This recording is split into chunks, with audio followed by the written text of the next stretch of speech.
Imagine for a moment a spider web, glistening with dew. It's just amazing, like nature's engineering, right? Hmm. And it's spun from this substance, super strong and flexible, we call it an organic polymer. Yeah, it's incredible stuff. And what's truly wild is that this delicate thing, it's fundamentally built from the same basic element that makes up, well, almost everything around us. Simple life forms, complex human creations, everything. Carbon. Carbon really is the star. Welcome to the Deep Dive. Yeah. Today, we're jumping into the fascinating world of organic and biological molecules.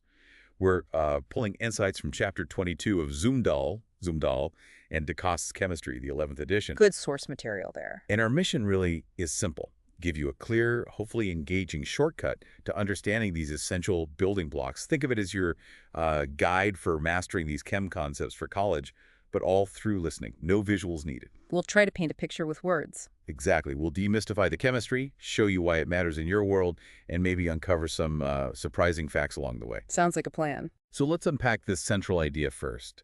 Why is carbon so, I don't know, special? Well, carbon really stands out because of its amazing ability to bond strongly, not just to itself, forming long chains and rings, but also to loads of other nonmetals, hydrogen, oxygen, nitrogen, sulfur. Right. And this versatility, this ability to create complex structures, that's the entire foundation of organic chemistry. The study of carbon-containing compounds. It's a massive field, millions of known compounds, and the number just keeps going up. I remember learning that way back, people actually believed organic compounds had some kind of mystical life force, like they could only come from living things. That's right, the vitalism theory. It was a dominant idea for a long time. So how did we get past that? Well, that whole idea was famously shattered in 1828. Friedrich Willer, he synthesized urea, which is definitely an organic substance found in urine, but he made it from an inorganic salt, ammonium cyanate. Just in the lab. Just by heating it in his lab, yeah. Yeah. It was a huge paradigm shift. It basically proved that the line between living and non-living compounds, chemically speaking, wasn't some kind of insurmountable barrier. Wow. That's a powerful revelation. So, okay, fast forward to today. What's the real-world impact of all this carbon chemistry? Oh, it's immense. I mean, look around you.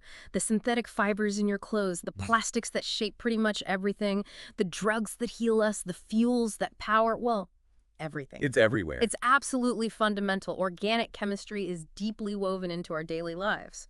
Okay, let's start our deep dive into the specifics then. How about the simplest class?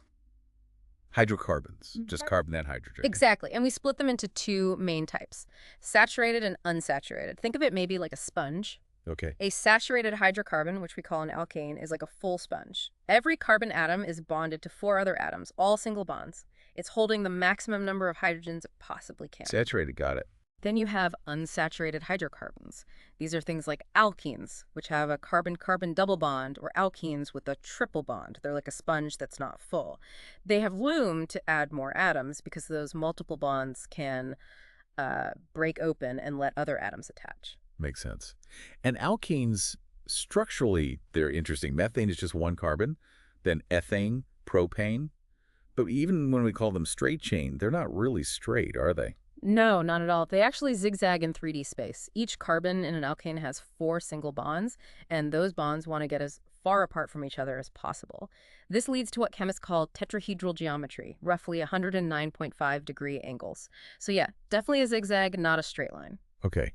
And with millions of these compounds, naming them must be important. How does that work for, say, branched alkane? Right, you need a system, the IUPAC system. Yeah. Basically, you find the longest continuous chain of carbon atoms that gives you the root name, like hex for 6 carbon, so hexane. Okay. Then, any smaller carbon groups attached to that main chain are called alkyl substituents. Like a methyl group is 1 carbon, ethyl is 2. You just use numbers to say where they are attached on the main chain. Gives each compound a unique name. And how do these alkenes behave, chemically speaking? Well, generally, they're pretty unreactive. Those carbon-carbon and carbon-hydrogen single bonds are quite strong, so they don't react easily with things like acids or bases. But they do burn? Oh, absolutely. Their most critical reaction for us is combustion, burning with oxygen. That's why there's such vital fuels, natural gas, gasoline, butane, in lighters. It's all about combustion. Okay. Any other reactions? They can undergo substitution reactions. Usually you need something like ultraviolet light to kick it off. A hydrogen atom gets swapped out for, say, a halogen atom like chlorine. Uh-huh. And this process, interestingly, had a major environmental consequence. It was used to create chlorofluorocarbons, or CFCs. Remember Freon? Yeah, in old fridges and spray cans.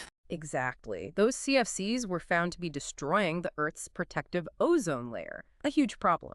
Thankfully, the international community came together with the Montreal Protocol in 1987 and banned them. And the ozone layer's recovering now, right? It is, slowly but surely, a real environmental success story, actually. That's good to hear. Now, carbon atoms can also form rings, cyclic alkanes. You mentioned small rings are reactive. Yeah, really reactive. Cyclopropane with 3 carbons in a ring and cyclobutane with 4. The reason is ring strain. Strain. Yeah, think about it. Carbon wants those 109.5-degree bond angles for its single bonds, but in a tiny triangle like cyclopropane, the angles are forced to be 60 degrees. In cyclobutane, they're about 88 degrees. That's a lot of strain. Like bending something that doesn't want to bend. Exactly. Yeah. It makes the bonds weaker and the molecule eager to react to break open that ring and relieve the strain. But bigger rings are okay, like cyclohexane. Right. Larger rings, like cyclohexane with 6 carbons, are much more stable. Why? Because they're not flat. They can pucker up, adopt conformations like the famous chair form. Chair form. Yeah, it looks kind of like a lounge chair if you squint. In that chair shape, all the bond angles can get very close to that ideal 109.5 degrees. So no strain, much more stable, much happier molecule. Getting comfortable, I like that. Yeah. Okay, let's shift gears now to the unsaturated ones. Alkenes and alkenes. Double and triple bonds.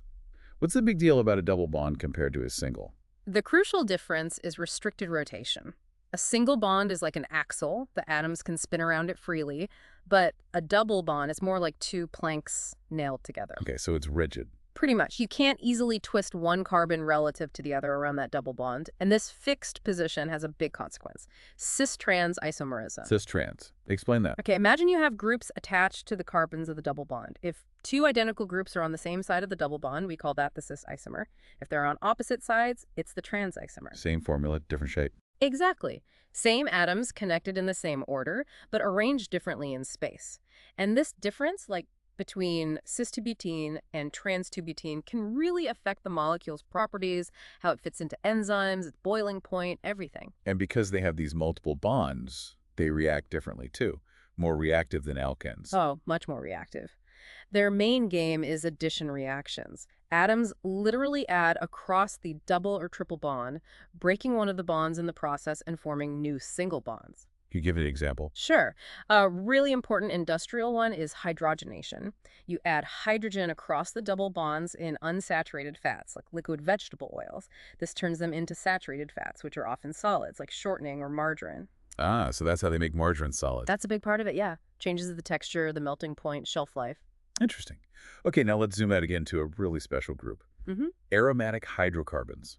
Benzene is the classic example, Yeah. right? C6H6. Absolutely. Benzene is kind of the poster child for aromaticity. It's a flat ring of 6 carbons, and it looks like it should have alternating double and single bonds, but it doesn't really behave that way. Why not? Because it's electrons specifically, 6 of its electrons aren't stuck between specific carbons. They are delocalized. Delocalized, meaning Meaning they're shared equally by all 6 carbon atoms in the ring. You can imagine it like a cloud or maybe like a donut of electron density sitting above and below the plane of the ring. like a shared electron cloud. Exactly. And this delocalization gives benzene incredible stability, much more stable than you'd expect if it just had regular double bonds. So if it's so stable, how does it react? Not like those alkenes doing addition reactions. Generally, no. Benzene really resists addition reactions because that would break up its stable aromatic system, its electron donut. Instead, it prefers substitution reactions. Swapping things out. Right. One atom on the ring, usually a hydrogen, gets swapped out for another atom or group. This way, the stable aromatic ring stays intact. Often needs a catalyst to make it happen, though. And where do we find these aromatic compounds? Oh, everywhere. They're crucial in making colorful dyes, many pharmaceuticals, plastics. But there's a downside, too. Some complex aromatic systems, like a molecule called 3-vinyl-4-benzpyrene, which you find in cigarette smoke and car exhaust, are known carcinogens. Right, so powerful chemistry, but needs careful handling. This idea of specific groups dictating behavior leads us nicely into functional groups. Yes, this is a huge concept in organic chemistry. Most organic molecules aren't just carbon and hydrogen. They have other elements, oxygen, nitrogen, halogens arranged in specific predictable clusters. These are the functional groups. And they determine the molecule's personality. That's a great way to put it. Each functional group has its own characteristic chemistry. It dictates how the molecule will react, its properties, regardless of the size or shape of the carbon backbone it's attached to. It's what gives organic chemistry its incredible diversity. Okay, let's look at some key ones. First up, alcohols. They have that hydroxyl group, the out H. Right. And that little OH group makes a massive difference. Think about boiling points. Ethanol, the alcohol in drinks, has a similar size to ethane, an alkane. But ethanol boils way, way higher. Why is that? Hydrogen bonding. That OH group allows alcohol molecules to form strong intermolecular attractions with each other, similar to how water molecules stick together. Ethane can't do that, so it takes much more energy, a higher temperature, to boil an alcohol like methanol or ethanol compared to a similar-sized alkane. Huge difference from just one oxygen atom. And alcohols are used everywhere, right? Ethanol in drinks, gasohol fuel. Exactly. Methanol is a major industrial chemical, though it's quite toxic. And ethylene glycol, that's the main ingredient in most car antifreeze. Okay, next group. Aldehydes and ketones. They both have the carbonyl group, a C double bonded to an O. That's the key feature, yes. The difference is what else is attached to that carbonyl carbon. In a ketone, the CITO is bonded to two other carbon atoms. A common example is acetone, the solvent in nail polish remover. In an aldehyde, the CO is bonded to at least one hydrogen atom. Aldehydes often have really distinctive smells, sometimes pleasant, like vanillin from vanilla beans or cinnamaldehyde giving cinnamon its scent. But not always pleasant. Definitely not always. Think of butyraldehyde that's responsible for the lovely aroma of rancid butter. Often these are formed by oxidizing alcohols. Okay, and related to these are carboxylic acids and esters. Carboxylic acids, first they're acids. Weak acids, yes. They have the carboxyl group, which is written as COOH. It's basically a carbonyl group and a hydroxyl group on the same carbon. The most common one you encounter is probably acetic acid. That's what makes vinegar sour. Got it. Vinegar and esters. Esters form when you react a carboxylic acid with an alcohol. A water molecule usually gets eliminated in the process, and esters are famous for their smells too, but typically sweet and fruity odors. Like fruit smells. Exactly. The smell of bananas is largely due to an ester called enamyl acetate. Pineapple, orange, apple scents, often esters. And a really important medicinal ester is acetylsalicylic acid. That sounds familiar. You know it better as aspirin, a hugely important painkiller made via an esterification reaction. Wow, okay. Last functional group for now, amines. Nitrogen-containing compounds. Right. Think of them as derivatives of ammonia, NH3, where one or more of the hydrogens are replaced by carbon groups. And amines, well, they often come with characteristic odors too. Good or bad? Often. Not great. Many have fairly unpleasant fish-like smells. Compounds like putrescine and cadaverine, as their names suggest, are amines associated with decaying tissues. Part of nature's recycling process, I suppose. Okay, let's move from these building blocks to the really huge molecules. Yeah. Polymers. These are just gigantic, right? Absolutely massive. Polymers are long chains made by linking together many, many smaller repeating units called monomers. Think of it like making a chain out of thousands of paper clips. And they make up plastics, fibers. Plastics, synthetic fibers like nylon and polyester rubbers, they've fundamentally changed our world. Modern life is almost unimaginable without synthetic polymers. It seems like a lot of these were discovered by accident. So many were. Serendipity played a huge role. Take Bakelite, often considered the first truly synthetic plastic. Leo Baekeland, around 1907, was trying to make something else entirely and kept getting this hard, terry gunk. But he didn't just throw it away. He experimented with it, figured out how to control the reaction, and created Bakelite. It was amazing because it was a thermoset polymer. Meaning, once you heated it and molded it into shape, it set permanently. You couldn't remelt it. Super durable, heat-resistant, great insulator, perfect for early electrical components, radios, telephones. And nylon, that was another interesting story, right? Strength from stretching. Yeah, Wallace Carruthers and his team at DuPont were working on long-chain molecules. They made this stuff, initially just a sticky mess. But then, legend has it, a chemist pulled a fiber out of it with a stirring rod and noticed it was strong and silky when stretched. Why did stretching make it strong? When you draw nylon into a fiber, the long polymer chains, which are normally all tangled up, get aligned parallel to each other. This alignment allows lots of hydrogen bonds to form between adjacent chains, acting like molecular Velcro, holding the chains together very tightly. That's what gives nylon its strength. Like weaving threads into a rope. Exactly. And then there's vulcanized rubber. Charles Goodyear's famous accident: dropped rubber mixed with sulfur onto a hot stove. And it didn't just melt. Nope. It charred, but it became tough and elastic, not sticky anymore. That process, vulcanization, creates crosslinks, chemical bonds, sulfur bridges actually, that connect the long rubber polymer chains together. This network structure is what gives rubber its durability and elasticity, essential for tires. Okay, so how are these polymers actually made? You mentioned monomers linking up. There are two main mechanisms. Addition polymerization is the simpler one. Monomers, usually containing a double bond like ethylene, just add to each other, one after another to form the long chain, like linking paper clips. And that gives us... Things like polyethylene, you get different types depending on how the chains pack. LDPE, low-density polyethylene, has branched chains, making it flexible, good for plastic bags and films. HDPE, high-density polyethylene, has linear chains that pack tightly, making it rigid, used for milk jugs, bottles. Okay. And the other type? Condensation polymerization. Here, when two monomers join, a small molecule, usually water, is eliminated or condensed out. Like the ester formation. Exactly the same principle.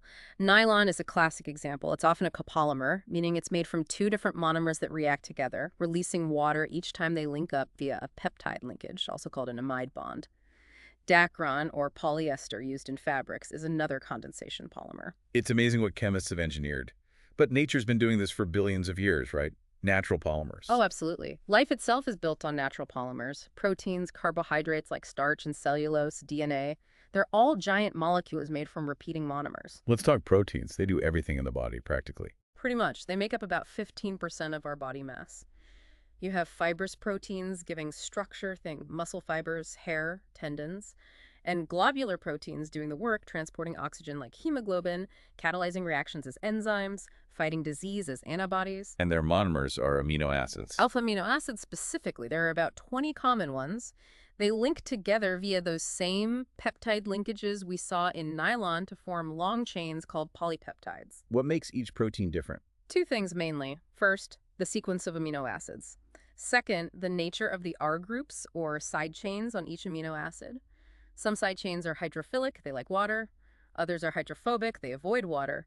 This plays a huge role in how the protein folds up into its specific 3D shape. And that shape is critical, right? Proteins have different levels of structure. Yes, absolutely critical. We talk about 4 levels. Primary structure is just the sequence, the order of amino acids in the chain, and small changes here can have massive effects. Like how? Well, take oxytocin and vasopressin. They're tiny polypeptides, just 9 amino acids long. They differ by only 2 amino acids out of the 9. Yet, oxytocin triggers things like uterine contractions, while vasopressin regulates blood pressure. Totally different jobs from a tiny sequence change. Wow. Okay, what's next after primary? Secondary structure. This refers to local folding patterns within parts of the polypeptide chain. Things like coils or sheets, stabilized mainly by hydrogen bonding between backbone atoms. The 2 main types are the alpha helix, a coil shape found in elastic proteins like hair and wool, and the pleated sheet, where sections of the chain line up side by side, forming strong, sheet-like structures found in things like silk. And the tertiary structure. That's the overall unique 3-dimensional shape of the entire polypeptide chain. How the helices and sheets and loops all fold together. This shape is absolutely crucial for the protein's function, like how an enzyme's active site is shaped to bind its target molecule. What holds that 3D shape together? A whole mix of interactions between those R groups. Hydrogen bonds, ionic bonds, hydrophobic interactions pushing oily groups together, and especially disulfide linkages. These are strong covalent bonds formed between 2 specific amino acids called cysteine. They act like molecular staples holding parts of the chain together. Is that related to getting a perm? Exactly. Getting a perm involves chemically breaking the disulfide bonds in your hair proteins, reshaping the hair, and then reforming the disulfide bonds in the new shape. You're manipulating the tertiary structure. Cover. What happens if that structure gets messed up? That's called denaturation. The protein unfolds, loses its specific 3D shape, and therefore loses its biological function. Think about cooking an egg. The white turns solid. Right. The heat denatures the albumin protein, causing it to unfold and tangle up, becoming solid and opaque. Denaturation can also be caused by changes in pH, radiation, certain chemicals, heavy metals like lead or mercury. It shows how vital maintaining that precise 3D structure is. Yeah, definitely. Makes you wonder, if your body couldn't form hydrogen bonds in proteins, could you even survive? Highly unlikely. They are fundamental to protein structure and function, and so much more in biology. Okay, let's switch to carbohydrates. Yeah. Sugars and starches. Energy source. Main energy source for many organisms, yeah. And also crucial structural materials, especially in plants. Their monomers are monosaccharides, simple sugars like glucose and fructose. An interesting feature of these sugars is that they often contain chiral carbon atoms, I remember. means handed. A chiral carbon is one that's bonded to 4 different groups. Just like your left and right hands are mirror images, but you can't superimpose them, molecules with chiral carbons can exist as mirror image forms called optical isomers. And does that matter? Hugely in biology. Often, your body's enzymes can only recognize or process one specific handed form of a sugar or amino acid. The other form might be useless or even harmful. It's like trying to put a left glove on your right hand. Got it. And these simple sugars link up. They do. 2 monosaccharides link to form a disaccharide, like sucrose table sugar, which is made from glucose and fructose, joined by a glycoside linkage. Link many together, and you get polysaccharides. Like starch and cellulose. Exactly. And here's something fascinating. Starch, which plants use to store energy, and cellulose, the main structural component of plants, wood, cotton, they are both polymers made only of glucose monomers. So what's the difference? Just the type of glycoside linkage connecting the glucose units. It's a subtle difference in geometry, alpha versus beta linkages. But humans have enzymes, alpha-glycosidases, that can break the alpha linkages in starch, allowing us to digest it for energy. But not cellulose? Nope, we lack the enzymes, beta-glycosidases, needed to break the beta linkages in cellulose. That's why we can eat potatoes but not wood. Cows and termites, though, have gut microbes that can digest cellulose. It's all down to that tiny difference in the linkage. Incredible. Okay, finally, the molecules that carry the code of life. Nucleic acids, DNA, and RNA. The blueprint, exactly. Life as we know it depends on cells being able to store, transmit, and use genetic information. That's the job of nucleic acids. So DNA, deoxyribonucleic acid, stores the info. Right. It's this huge molecule, usually found in the cell nucleus, containing the master plan. And RNA, ribonucleic acid, plays various roles in actually using that information to build proteins. And their monomers are called? Nucleotides. Each nucleotide has 3 parts. A 5-carbon sugar, deoxyribose in DNA, ribose in RNA, a nitrogen-containing organic base, and a phosphate group from phosphoric acid. The bases are the letters, right? A, G, C, T. Exactly. Adenine A, guanine G, cytosine C, and thymine T are the 4 bases in DNA. In RNA, uracil, U, takes the place of thymine. And DNA is famous for its double helix structure. That's right, discovered by Watson and Crick, building on work by Franklin and Wilkins. It looks like a twisted ladder. The sides of the ladder are alternating sugar and phosphate groups. The rungs are pairs of bases. And the pairing is specific. Absolutely specific, and held together by hydrogen bonds. Adenine A always pairs with thymine T, forming 2 hydrogen bonds. Guanine G always pairs with cytosine C, forming 3 hydrogen bonds. A with T, G with C. This is called complementary base pairing. And this pairing is the key to copying DNA for replication. Precisely. The double helix can unzip down the middle, separating the base pairs. Then each single strand acts as a template. New nucleotides come in and pair up with their complements on the template strand, A with T, G with C, and enzymes link them together to build a new identical complementary strand. Result: 2 perfect copies of the original DNA molecule, essential for cell division. And how does DNA direct protein synthesis? Okay, so a specific segment of DNA that codes for one protein is called a gene. The sequence of bases in that gene dictates the primary structure, the amino acid sequence, of the protein. How does the code get used? First, the code from the gene is transcribed onto a molecule of messenger RNA, mRNA. This mRNA then travels out of the nucleus to the ribosomes, which are like the protein-making factories of the cell. Then, transfer RNA, tRNA molecules come into play. Each tRNA carries a specific amino acid and has an anticodon, a 3-base sequence that's complementary to a 3-base codon on the mRNA.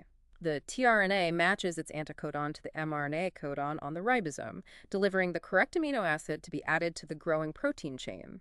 It happens step by step, codon by codon, building the protein according to the DNA's instructions. That's like a molecular assembly line, translating the genetic code. It really is an incredibly precise and elegant system that underlies all of life. Wow. Okay, we have taken a really deep dive today. We went from, simple hydrocarbons powering our cars all the way to the mind-boggling complexity of DNA, the actual blueprint of life. It's quite a journey from simple chains to intricate biological machines. We've seen how carbon's unique bonding creates this incredible variety, how functional groups give molecules their specific personalities, and how these chemical processes, both the ones we've engineered and the ones nature perfected, create the materials and systems that literally define our existence. Hopefully, you now have a clearer picture of this chemical world, both around you and inside you. Understanding why structure leads to properties and function is really empowering knowledge. Definitely. It gives you a whole new lens to see the world through. So as we wrap up, here's something to chew on. Thinking about all these polymers we discussed, synthetic ones like bakelite or nylon, natural ones like proteins or DNA, what single chemical breakthrough or discovery related to these large molecules do you think has had the most profound, most lasting impact on daily human life? And why? That's a great question to ponder. There are so many contenders. Absolutely. Let that percolate. Thank you for joining us on this deep dive into organic and biological molecules. This has been a special deep dive from your last-minute lecture team. Keep learning.